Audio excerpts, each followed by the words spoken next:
Sebastian अपने social media पर डालता था। तस्वीरों में वे दोनों सड़कों पर घूमते, एक ही आइसक्रीम कोन शेयर करते और अम्यूजमेंट पार्क में मस्ती करते नजर आते थे। हर बार जब वो पोस्ट डालता, बास्टियन खास तौर पर मुझे मैसेज करता, जीजा जी क्या आपने मेरी पोस्ट देखी? इसे लाइक करना मत भूलिएगा। जब मैंने उसकी प्रोफाइल खोली तो मुझे पता चला कि सेराफिना ने उसकी लगभग हर एक पोस्ट को लाइक किया था और उस पर कमेंट किया था। वो इतनी एक्टिव थी जैसे वो पूरी तरह से कोई और इंसान बन गई हो। मुझे साफ तौर पर याद था कि उसे पहले सोशल मीडिया चेक करना पसंद नहीं था और वो कभी किसी के लिए कोई कमेंट नहीं छोड़ती थी, मेरे लिए भी नहीं। बेबी आज बहुत हैंडसम लग रहा है। क्या बेबी ने ये नहीं कहा था कि वो आज खेलते खेलते थक गया है? मैं तुम्हारी बाकी तस्वीरों को एडिट करने में तुम्हारी मदद करूंगी। बेबी, तुम्हारी बीवी तुमसे बहुत प्यार करती है। वे दोनों बिल्कुल एक जवान, एक दूसरे के प्यार में पागल कपल की तरह बर्ताव कर रहे थे और उन्होंने किसी और के लिए कोई जगह नहीं छोड़ी थी। मैंने इनमें से किसी भी बात का कोई जवाब नहीं दिया। मैंने बस चुपचाप एक एक करके हर पोस्ट को लाइक कर दिया। जिस दिन मुझे छुट्टी मिली, सेराफिना अपनी कार के सहारे टिकी हुई हॉस्पिटल की सड़क के किनारे मेरा इंतजार कर रही थी। जब उसने मुझे बाहर आते देखा तो वो स्वाभाविक रूप से मेरे पास आई, दरवाजा खोला और मेरा स्वागत करते हुए मुझे अंदर बैठाया। अंदर बैठने के बाद मैंने देखा कि कार में सिर्फ मैं और सेराफिना ही थे।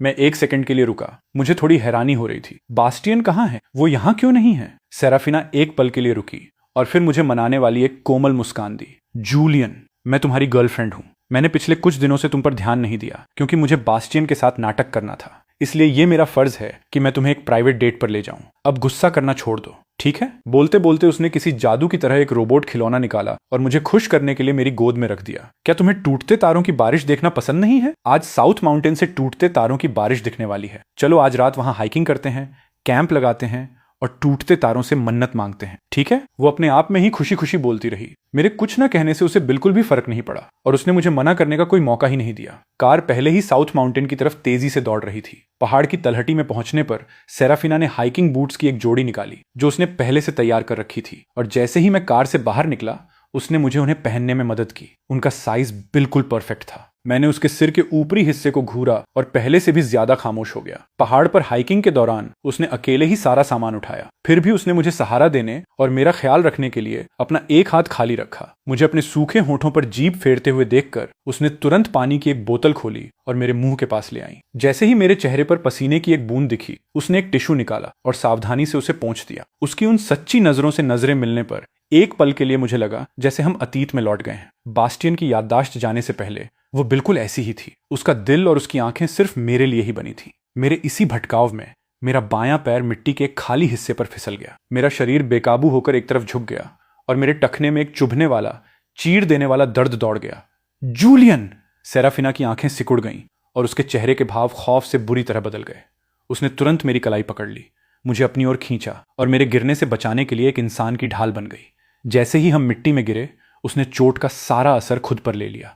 मैं उसकी बाहों में पूरी तरह सुरक्षित था। मेरा दिल न जाने कितने सारे पेचीदा जज्बातों से भर गया। उसका खूबसूरत चेहरा गहरी खरोंचों के गुच्छों से भर गया था। उसके हाथों और पैरों पर कई तरह के छिले हुए घाव थे। मुझे उसकी पीठ के बारे में सोचने की जरूरत ही नहीं थी। वो यकीनन बहुत बुरी तरह घायल हुई होगी। फिर भी सेराफिना ने ऐसे बर्ताव किया जैसे कुछ हुआ ही ना हो। उसने जबरदस्ती मुस्कुराते हुए गहरी चिंता के साथ पूछा, जूलियन, तुम ठीक तो हो ना? कहीं चोट तो नहीं लगी? मैंने अपना हाथ उसके हाथ पर रखा और न में सिर हिलाया। मैं ठीक हूं, लेकिन तुम्हारा क्या? तुम ठीक हो ना?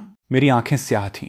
मेरा दिल बहुत ही पेचीदा हो गया था। मैं ये नहीं समझ पा रहा था कि सेराफिना एक ही समय पर बास्टियन से प्यार कैसे कर सकती है और साथ ही मेरे साथ इतना अच्छा बर्ताव करने के लिए अपनी जान दांव पर लगाने को भी कैसे तैयार हो सकती है। बहुत देर तक सोचने के बाद भी जब मुझे कोई जवाब नहीं मिला तो मैंने अपने सारे जज्बातों को दफना दिया। मैंने बस उसके हाइकिंग बैकपैक से कुछ फर्स्ट एड का सामान निकाला और उसके घावों पर एक बेसिक पट्टी बांध दी। चलो आज टूटते तारों की बारिश नहीं देखते हैं, मैंने सपाट स्वर में कहा। तुम घायल हो, चलो पहले वापस चलते हैं। लेकिन सेराफिना ने भौहें सिकोड़ी और ना में सिर हिलाया। मैं ठीक हूं। मैंने तुम्हें डेट पर ले जाने का वादा किया था और मैं हमेशा वो करती हूं जो मैं तुमसे वादा करती हूं। चूंकि उसने जिद पकड़ ली थी, मेरे पास उसकी बात मानने के अलावा कोई चारा नहीं था। हम चढ़ाई करते रहे। सेराफिना ने अपने शरीर में उठ रहे दर्द को दबाया और मेरे साथ पहाड़ पर हाइकिंग की। कैंपिंग टेंट लगाने के बाद हम दोनों अंदर लेट गए, थोड़ा सा सादा खाना खाया और चुपचाप रात होने का इंतजार करने लगे। टूटते तारों की बारिश ठीक समय पर शुरू हो गई। सेराफिना ने अपनी आंखें बंद की और मन्नत मांगी, लेकिन मैं बस उस बेहद खूबसूरत नजारे को घूरता रहा। मेरा दिमाग पूरी तरह खाली था। मैंने कोई मन्नत नहीं मांगी। अगली सुबह बहुत जल्दी मैं सेराफिना की हलचल से जाग गया। उसे इतनी सुबह उठा देखकर मेरी नींद तुरंत उड़ गई। जैसे ही मैं उसे आवाज देने वाला था, मैंने देखा कि उसने अपना फोन उठाया और वहां से चली गई। मैं एक पल के लिए झिझका और फिर चुपचाप उसके पीछे पीछे जाने लगा। वो पहाड़ के रास्तों से बहुत अच्छी तरह वाकिफ लग रही थी। वो दाएं बाएं घूमती रही जब तक कि वो एक ऊंचे पुराने पेड़ के पास नहीं रुक गई। उसकी शाखाओं से अनगिनत लाल रिबन लटक रहे थे, जिन्हें देखकर साफ पता चल रहा था कि उन्हें एक अच्छी शादी की दुआ मांगने के लिए वहां बांधा गया था। लेकिन सेराफिना उस शादी के पेड़ के पास से गुजर गई और पास ही की रेलिंग के पास पहुंची। उस पर लगे अनगिनत लव लॉक्स, प्यार के तालों के बीच उसने बहुत बारीकी से कुछ ढूंढना शुरू किया। न जाने कितने समय के बाद उसे आखिरकार एक खास लव लॉक मिल गया। उसने उसकी एक फोटो खींची और तुरंत बास्टियन को वीडियो कॉल मिला दी। बेबी देखो, उसने कोमलता से कहा, मैंने तुमसे कहा था ना, हमने जो लव लॉक बरसों पहले यहां लगाया था वो अब भी यहीं है। यहां तक कि शादी के पेड़ पर हमने जो मन्नत लिखी थी वो भी अभी तक सुरक्षित है। तुम्हारे बुरे सपने हकीकत से बिल्कुल उलट हैं। मैं यहां सिर्फ तुम्हें यह साबित करने के लिए आई हूं ताकि तुम आखिरकार सुकून से रह सको, है ना? अगर तुम्हें अभी भी चिंता है तो मैंने अभी अभी एक बिल्कुल नया लव लॉक भी लगा दिया है। हम यकीनन कभी तुम्हारे सपने की तरह अलग नहीं होंगे। हम एक दूसरे के गहरे प्यार में साथ साथ बूढ़े होंगे। एक अच्छे बच्चे की तरह जाकर सो जाओ। मुझे अपनी फिक्र मत करने दो, ठीक है? फोन के जरिए बास्टियन की भावुक रोती हुई आवाज गूंजी। पगली, मैंने तो बस बातों ही बातों में ऐसा कह दिया था और तुम सच में उसे चेक करने के लिए इतनी दूर उस पहाड़ तक भागकर चली गई? तुमने कितनी देर हाइकिंग की? क्या तुम थक नहीं गई? मैं थकी नहीं हूं। तुम्हारे लिए कोई भी दूरी इतनी ज्यादा नहीं है जो मुझे थका सके। इस नज़ारे को देखकर मुझे ऐसा लगा जैसे किसी ने मेरे पूरे शरीर को बर्फीले पानी में डुबो दिया हो। मेरे दिल पर ठंडी लहरें लगातार टकराने लगीं, जिससे मेरा शरीर अनजाने में ही अकड़ गया। इसका मतलब यह था कि वो यहां पूरी तरह से बास्टियन के लिए आई थी, मुझे साथ लाना और टूटते तारों की बारिश का बहाना बनाकर मुझे बहलाना। तो बस उसका एक आसान सा तरीका था। मैंने अपने आप पर हंसते हुए एक मजाकिया सी हंसी छोड़ी, पीछे मुड़ा और वहां से चला गया। मेरे पीछे सेराफिना अभी भी बास्टियन से वीडियो कॉल पर बात कर रही थी, लेकिन मैं पूरी खामोशी में पहाड़ से नीचे उतर गया। जब तक मैं पहाड़ की तलहटी तक नहीं पहुंचा तब तक मेरे हाथों और पैरों का तापमान धीरे धीरे नॉर्मल नहीं हुआ था। मैंने शांति से उसे एक मैसेज भेजा, मेरी तबीयत ठीक नहीं लग रही है, मैं पहले वापस जा रहा हूं। फिर मैंने अपना फोन बंद कर दिया। मुझे इस बात से रत्ती भर भी फर्क नहीं पड़ रहा था कि उसका इस पर क्या रिएक्शन होगा। मेरे घर लौटने के कई घंटों बाद सेराफिना आखिरकार पहुंची। यह देखकर कि मेरे चेहरे के भाव सामान्य थे और मुझे कोई गंभीर चोट नहीं आई थी, उसने पूरी तरह से अपनी फिक्र छोड़ दी। ये मानकर कि उसने मुझे सफलतापूर्वक मना लिया है, वो बिना किसी झिझक के बास्टियन के साथ और भी ज्यादा करीबियां बढ़ाने लगी।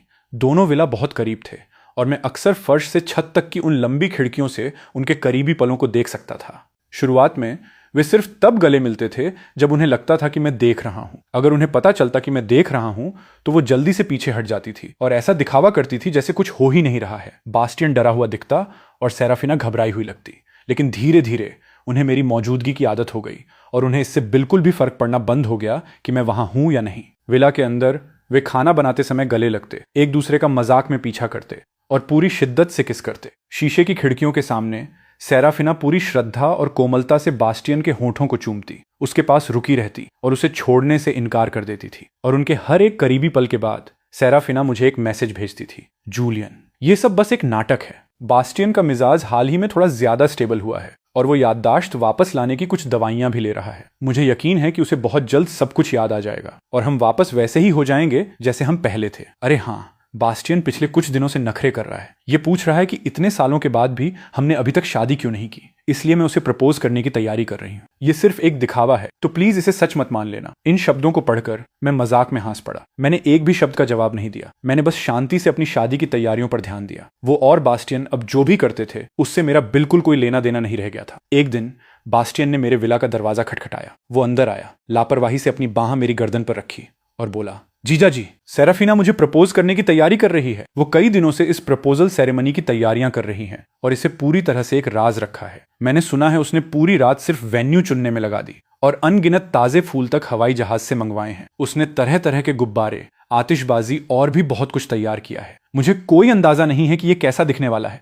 लेकिन मैं बहुत एक्साइटेड हूं। मेरा दिल चरम विडंबना से भर गया। जब सेराफिना ने मुझे प्रपोज किया था तो उसने बस इतना कहा था, चलो शादी कर लेते हैं। उस वक्त मुझे लगा था कि उसे ये दिखावे पसंद नहीं है। अब यह साफ हो गया था कि वो बस मुझसे उतना प्यार नहीं करती थी। मेरी खामोशी को देखकर बास्टियन ने उत्सुकता से पूछा, जीजा जी, बड़ी बहन के साथ आपकी शादी की तैयारियां कैसी चल रही हैं? क्या वो भी जल्दी ही होने वाली है? ठीक उसी वक्त मेरा फोन वाइब्रेट हुआ। विवियन ने अभी अभी हमारी शादी के वेन्यू लेआउट का एक वीडियो भेजा था। एक भव्य पवित्र चर्च के अंदर सजावट अनगिनत फूलों से इतने रोमांटिक तरीके से की गई थी जिसकी कोई कल्पना भी नहीं कर सकता था। बाहर फैले हरे लॉन पर सफेद कबूतरों के झुंड उड़ रहे थे जो किसी फेरी टेल के नजारे की तरह खूबसूरत लग रहा था। मशहूर कलाकारों की अनगिनत बेशकीमती ऑयल पेंटिंग्स और मूर्तियां इस शादी में महज एक साधारण सी सजावट बनकर रह गई थी। जमीन पर बिछाए गए कालीन पूरी तरह से इंटरनेशनल मास्टर क्राफ्ट्समैन द्वारा ऊन से हाथ से बनाए गए थे। यहां तक कि डाइनिंग एरिया में रखे बर्तन भी ठोस सोने के बने थे जो पूर्ण लग्जरी का एहसास दे रहे थे। वेन्यू लेआउट का हर एक हिस्सा मेरी पसंद से बिल्कुल मेल खाता था। क्या इसमें कुछ ऐसा है जो तुम्हें पसंद नहीं है? उसने मैसेज किया। कुछ बदलने की जरूरत है क्या? मैंने जवाब दिया कि मुझे सब कुछ बहुत पसंद है और फिर बस अपना फोन बास्टियन को देखने के लिए थमा दिया। शादी की तैयारियां लगभग पूरी हो चुकी हैं। बास्टियन बहुत ज्यादा हैरान था। ये सजावटें तो असली मास्टरपीस हैं। ये नीलामी में करोड़ों की कीमत पर बिकी थी। और सिर्फ सजावट ही नहीं,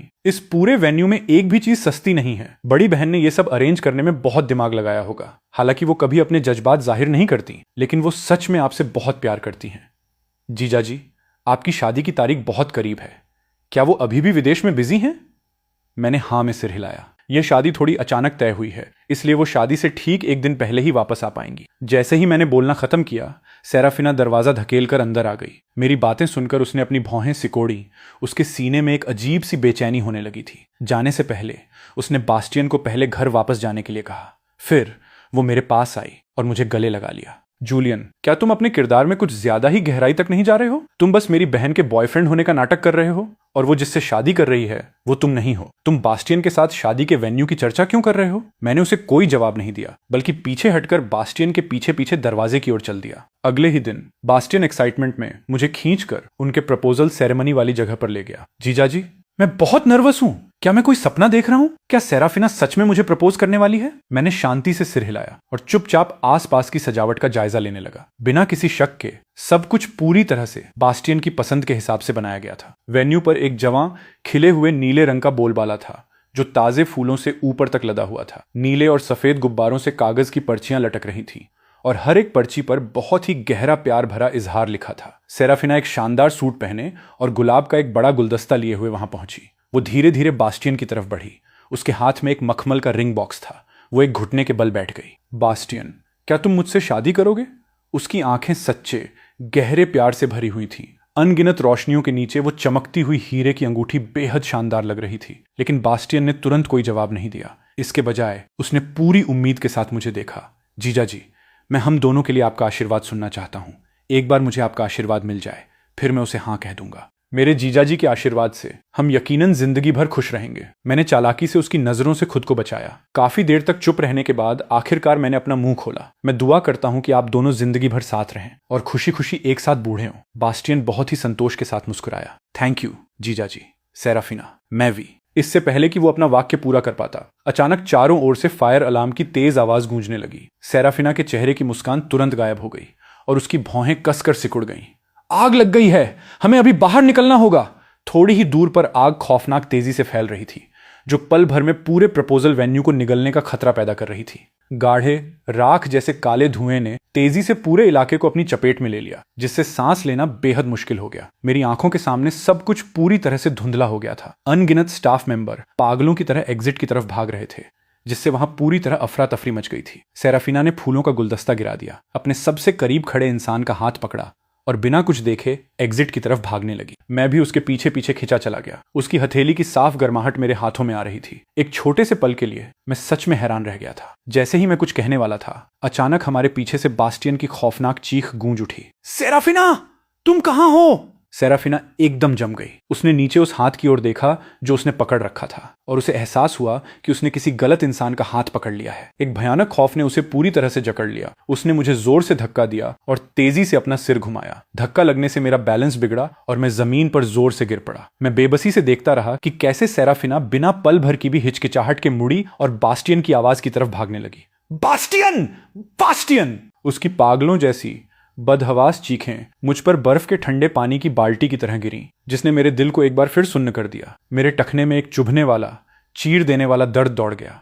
आग हर सेकंड बढ़ती जा रही थी और तापमान इतना ज्यादा हो गया था कि वो मेरे होश ही उड़ाने को तैयार था। मैंने अपने होठों को जोर से काटा। किसी तरह खुद को होश में रखने की कोशिश करते हुए। लेकिन जैसे ही मैंने जमीन पर से खुद को उठाने की जद्दोजहद की, भागने की होड़ में लोगों के पैरों की अनगिनत जोड़ियां मेरे शरीर और हाथों को बेरहमी से कुचलती हुई निकल गईं। मेरी उंगलियों की हड्डियों से चटकने की आवाजें आने लगीं। दर्द इतना ज्यादा था कि मैं लगभग बेहोश होने वाला था। मेरे शरीर के हर अंग और हड्डी से उठने वाला दर्द लगातार मुझ पर कहर ढा रहा था। चीजों को और भी बदतर बनाने के लिए जलता हुआ एक लोहे का रैक टूटकर सीधा मेरी पीठ पर आ गिरा। लगभग तुरंत ही जलते हुए मांस की तेज और खौफनाक बदबू मेरी नाक में भर गई। मेरा चेहरा कागज की तरह सफेद पड़ गया। दर्द इतना ज्यादा था कि मेरी सांसें उथलीं और कमजोर हो गईं। मेरी नजरों के सामने सब कुछ और भी धुंधला होता जा रहा था। फिर भी ठीक उसी पल मैंने देखा कि सेराफिना ने बास्टियन को अपनी बाहों में उठा लिया और पूरी रफ्तार से भागते हुए उस जलते हुए वेन्यू से बाहर निकल गई। अंत में उसने मेरे लिए सिर्फ अपनी दूर जाती हुई पीठ का नजारा छोड़ा। मेरी पलकें इतनी भारी हो गईं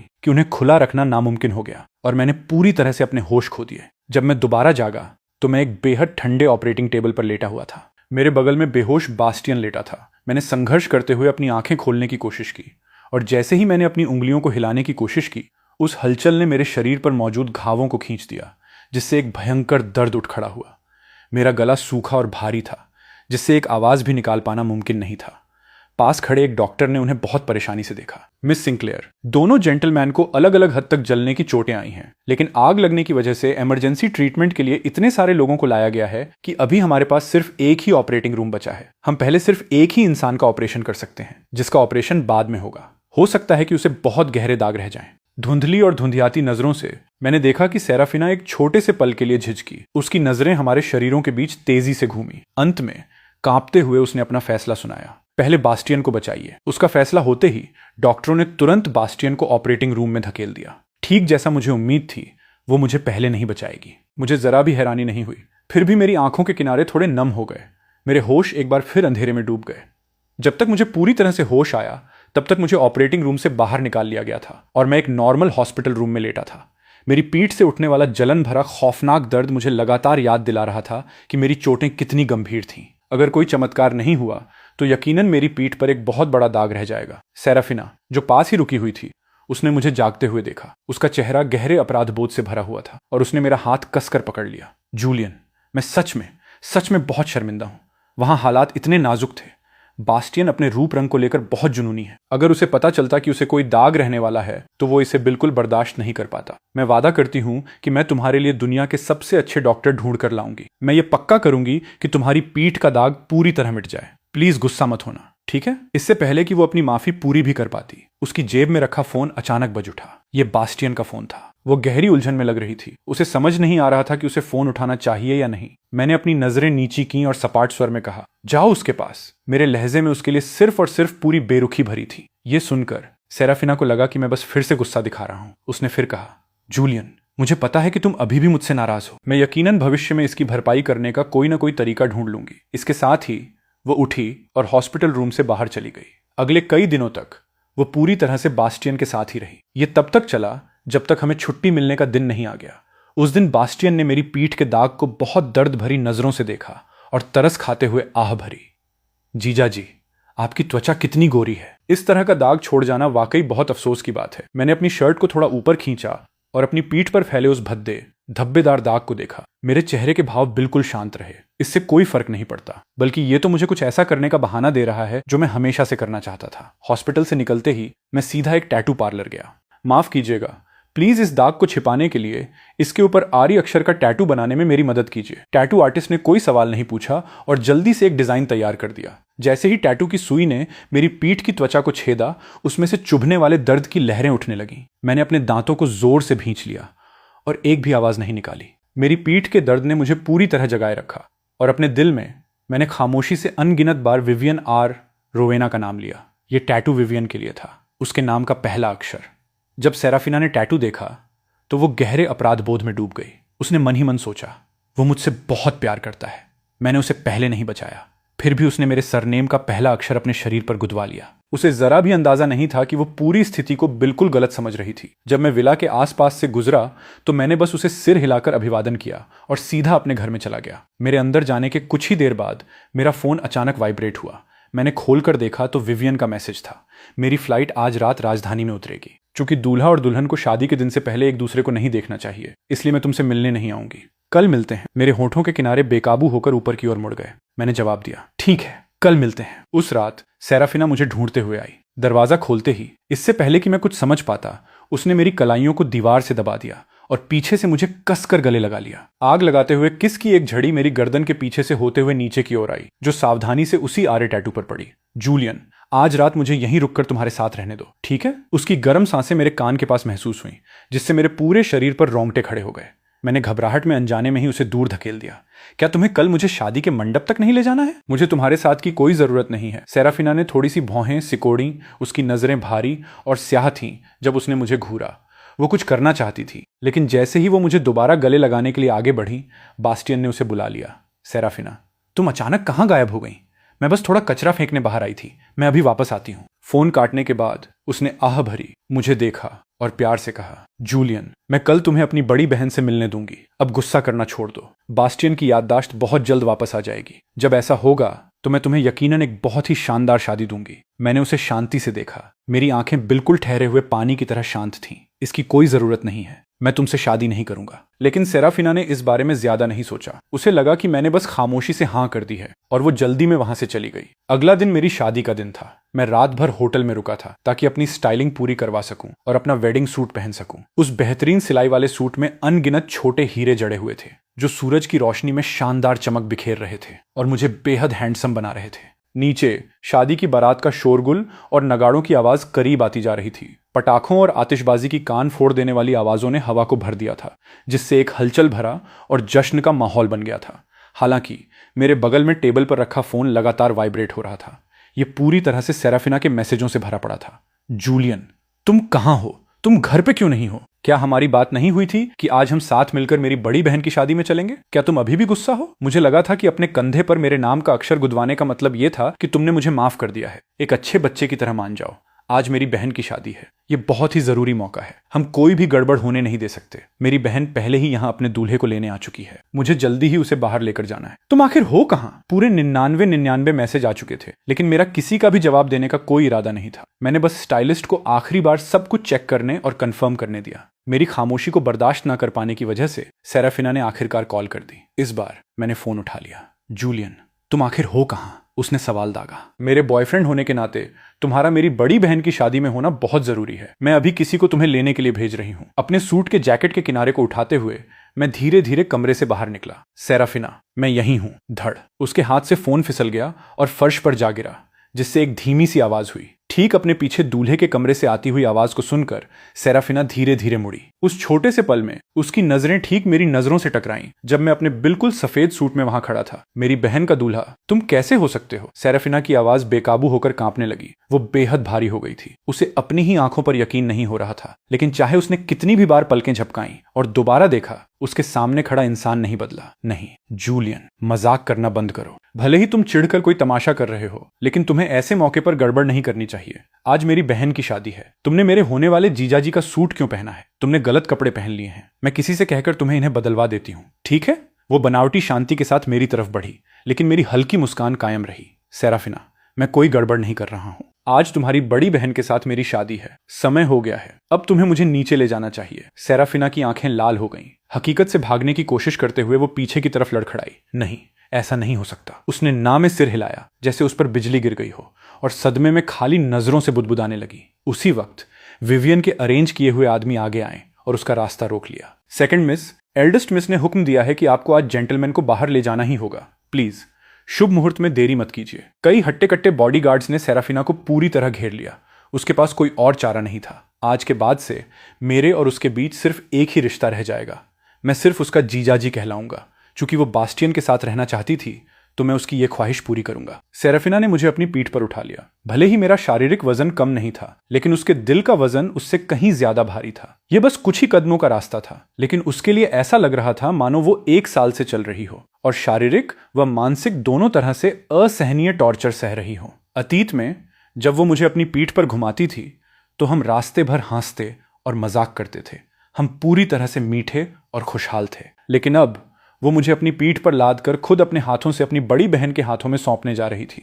उस पल में उसे ऐसा लगा जैसे कोई उसके दिल को चाकू से मरोड़ रहा हो। एक भयंकर दर्द ने तुरंत उसके पूरे शरीर को जकड़ लिया। जिससे उसके लिए सांस लेना भी बेहद मुश्किल हो गया। आखिरी पल में मुझे कार में बिठाने से पहले सेराफिना ने अपनी कांपती हुई आवाज को कंट्रोल करने की पूरी कोशिश की। जूलियन, क्या तुम अपनी मर्जी से उससे शादी कर रहे हो? इससे पहले कि उस सवाल का जवाब मिलता, विवियन ने हाथ बढ़ाया और मुझे उससे दूर खींच लिया, मुझे अपनी बाहों में समेट लिया और सुरक्षित रूप से कार में बैठा दिया। वो नीचे झुककर मेरे सूट के किनारों को कोमलता से ठीक करना नहीं भूली। चूंकि इसने मुझसे शादी करने का फैसला किया है तो जाहिर है ये इसकी खुद की मर्जी है, विवियन ने बेपरवाही से कहा। सेराफिना, अब वक्त आ गया है कि तुम इसे बुलाने का अपना तरीका बदल लो और इसे जीजाजी कहना शुरू कर दो। उसकी तेज नजरें थोड़ी सिकुड़ गईं, जिनमें एक ऐसा रुतबा था जिसे नकारा नहीं जा सकता था। मैं मुस्कुराया और उसकी हाँ में हाँ मिला दी। हाँ छोटी बहन, याद रखना अब से तुम्हें मुझे जीजाजी बुलाना होगा। जैसे ही मैंने ये कहा, सेराफिना की आंखें गहरे अविश्वास से बुरी तरह सिकुड़ गईं। उसने अचानक ताजे खून की एक उल्टी की। उसकी आंखों के सामने कई जगह अंधेरा छा गया और उसके पूरे शरीर को ऐसा लगा जैसे उसे किसी जमा देने वाले तहखाने में धकेल दिया गया हो, जो अंदर तक पूरी तरह से सुन्न हो गया हो। मैंने ठंडी आंखों से ये सब देखा और शांति से कार का दरवाजा बंद कर दिया। जाने का समय हो गया था। विवियन ने ड्राइवर को सिर हिलाकर इशारा किया, उसे चलने का संकेत दिया। ड्राइवर ने रेस दी और हमारे पीछे कारों की लंबी लाइन शोर मचाते हुए चल पड़ी, शादी की रस्म के लिए चर्च की ओर बढ़ती हुई। सेराफिना होटल में अकेली छूट गई। एक भी इंसान को उसे पिक करने की याद नहीं रही। शादी के काफिले को दूर और दूर जाते देखकर उसे ऐसा लगा जैसे उसके सीने में एक बहुत बड़ा खुला हुआ छेद हो गया हो, जिसमें से लगातार ठंडी हवा अंदर जा रही थी। सब कुछ ऐसा कैसे हो सकता है? आखिर बात यहां तक पहुंची कैसे? क्या जूलियन उससे सबसे ज्यादा प्यार नहीं करता था? वो किसी और से शादी कैसे कर सकता है, खास तौर पर तब जब वो इंसान उसकी अपनी बड़ी बहन हो? सेराफिना का दिमाग पूरी तरह से उलझ गया था। उसके अंदर की जलन भरी बेचैनी और घबराहट ने उसे हमारे पीछे भागने और पूरी सफाई मांगने का मौका ढूंढने पर मजबूर कर दिया। वो ये मानने को बिल्कुल तैयार नहीं थी कि मैंने अचानक उससे प्यार करना बंद कर दिया है। शायद आज जो भी हुआ वो मेरी ही कोई चाल थी। उसकी बहन बस मेरा साथ दे रही थी ताकि मैं ये नाटक कर सकूं। शायद वो इंसान जिससे मैं सच में शादी करना चाहता था वो अभी भी वही थी और मैं बस उसे उसके सच्चे जज्बातों का एहसास दिलाने के लिए ये सब कर रहा था। मैं अभी भी यकीनन जल रहा हूंगा और नखरे कर रहा हूंगा। ये सब जो भी हो रहा था वो पूरी तरह से झूठा था। सेराफिना एक कार में कूदी और रेस पर जोर से पैर रख दिया। चर्च तक जल्दी पहुंचने की बेचैनी में उसने रास्ते में कई रेड लाइटें तोड़ी। उसकी स्पीड लगातार बढ़ती गई और वो बिजली की तरह सड़कों को चीरती हुई निकली। आखिरकार वो चर्च पहुंच गई। हवा में एक सुरीली रोमांटिक पियानो की धुन गूंज रही थी, जिससे एक बेहद खूबसूरत माहौल बन गया था। अनगिनत बड़ों और दोस्तों की नजरों के बीच मैं